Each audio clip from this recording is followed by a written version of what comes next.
Hello and welcome to Rotted Reviews. And today I would like to talk about the 2022 movie Skinamarink. I don't know if this is going to be a review or a discussion or what. I wasn't going to review this movie. Just because I had gotten to it kind of late. I just found, I was just able to watch it because Shudder released it. And it kind of feels like by this point, everybody's been talking about it. So I was getting to the table pretty late. But after having watched it, I feel compelled to talk about it, and I would really like to do so. There are some contextual elements surrounding this that I kind of need to just put out there first. And the reason I need to do this is because the other night I was watching this, and about halfway through we get a phone call, and I'm not going to go into great detail on it. I'm fine, but it was one of those phone calls, the ones that you hope you never get. And things are still kind of information's still coming in. Hopefully everybody will be all right, but there's stuff going on, and I definitely did not pick the movie back up after the phone call ended. So, why do I bring this up? I bring this up for a few reasons. Number one, to kind of just provide some contextual clarity in my watch of this. I did finish watching it last night. I don't review movies until I finish watching it all the way through. That's one of my biggest golden rules. And also, I remember a period during the height of the pandemic when I was feeling really down, and I did not want to make videos. I didn't want to comment on them. And I was certainly worried about my ability to be objective in my videos. And there was a Q&A with one of the people that I consider to be a massive inspiration in my life, with Leonard Maltin, the film critic. And there was, like I said, it was just kind of like this remote Zoom Q&A kind of thing. And I hopped on there and he actually answered my question. My question was related to this. It was basically, if you're feeling down in the dumps, you are basically, if you're reviewing a film and you're injecting your thoughts and your feelings and what you were going through in the watch, how do you process that honestly when you have these external elements that are affecting your mood? And I remember his take on that, which I hadn't even really considered, and that's just to own it, to be honest about it, to not necessarily, use it as a crutch, but to simply state it and provide your reader or your viewer or whomever with the context of your those external elements, and hope that if there is any kind of bias or leaning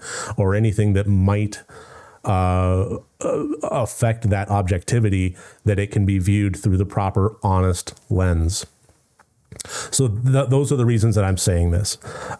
It did affect my watch, but I think almost in a good way, if that makes any kind of sense whatsoever, because this is a movie that is kind of built up towards leading to the last half.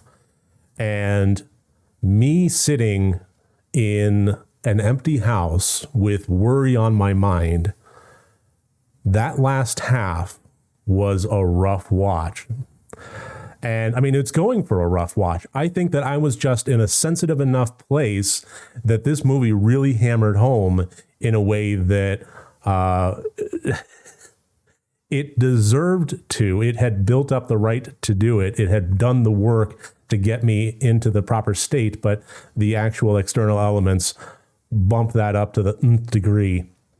Okay, so Skinamarink, this is a movie that is honestly difficult to describe, and I'm hesitant to try and do so in any in-depth way, because if you haven't seen this, I think that going in blind is probably about the best way possible.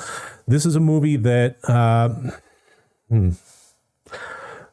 the camera angles start out in such a fashion that they are very odd. They're close-up shots of the ceiling, of the camera just kind of shoved into a corner and so on, and you hear a lot of what's going on. You just don't see a lot of what's going on. And it switches from one static shot to another, occasionally a panning shot, occasionally a POV shot. But for the most part, it's just static shots of the floor at an odd angle or a door jamb at an odd angle and so on. And you can hear the activity of what's happening. And what's going on generally is two kids wake up and find that their mother and father are gone. And so too are the windows to the house, the doors to the house, and the toilet. And that's pretty much the setup. We can kind of hear the activity as far as them talking to each other. Dialogue in this is extraordinarily minimal. And it's an atmospheric feeling. It's a very kind of abstract, odd film. And there are some movies that I say, people can just watch and enjoy. There are some movies that are not necessarily watched, but absorbed. Phil Tippett's Mad God is a great example of that. It's just something to kind of absorb. This may be the first movie I've ever seen where it's neither watched nor absorbed, but gleaned. Everything is happening to the outside of the periphery. Everything is happening outside of the lens view for the most part. And so much of the activity is just a little hint, something that you can hear, something that you just saw some movement on, something that happened in the shadows. And throughout the entire course of the movie, you just get those odd angles. And I remember watching it as the opening credits were kind of going, and it was like getting, 5 minutes in, and it started to really kind of dawn on me that this wasn't like an introduction, shot establishment. This was the movie. This is like, this is what we're in for. And based on that, I kind of wanted to hate it. I'm not going to lie. I was like, this is what I'm going to be sitting here for an hour and 40 minutes watching. Jeez. All right. Show me what you got, movie. And here's the thing is it did sort of. I mean, it didn't show me what I got. It's such an odd feature, but the emotional state, the vulnerability really did hammer home. And along with David Lynch's Eraserhead, I have to say that there are a lot of movies out there that are nightmare fuel, or people can say, or nightmare, The Exorcist, things like that. Skinamarink and Eraserhead, to me, are the only two movies that I've seen that are actually visual cinematic representations of nightmares, the abstract, the broken, the odd visuals, the incoherent timelines, and the level of how much your imagination is left to interpret and scare you on its own, as the movie fosters that, but doesn't do the work itself. It works in tandem with your imagination to bring out the best scares. And that's a hell of a thing. For the longest while I was watching it, I was kind of thinking about how to adequately, kind of describe this in terms of a proper analogy. And the one thing that came to my mind was, is the roller coaster worth it? Is the zero G and the turns and the twists and the loops and so forth worth the big climb up the hill? The long tick, tick, tick, tick, tick, tick, tick, tick, tick. And the more I thought about that, the more inaccurate that felt. What felt a lot more accurate was, is the entirety of the roller coaster worth the 3-hour wait in line that it took to even just sit in the seat? Because this movie is slow. It does start out extraordinarily slow, and it's odd. But by the time it starts to really deliver on some of the scares, it has earned each and every one of them. It has set things up in a way that I don't think any other movie could have. This is a movie that never deviates from being true to form, but it grabs you and it works with your imagination. and it allows you to fill in the blanks with the most terrifying thing possible where the screen would be inadequate. This was definitely a movie to be experienced and, like I said, gleaned.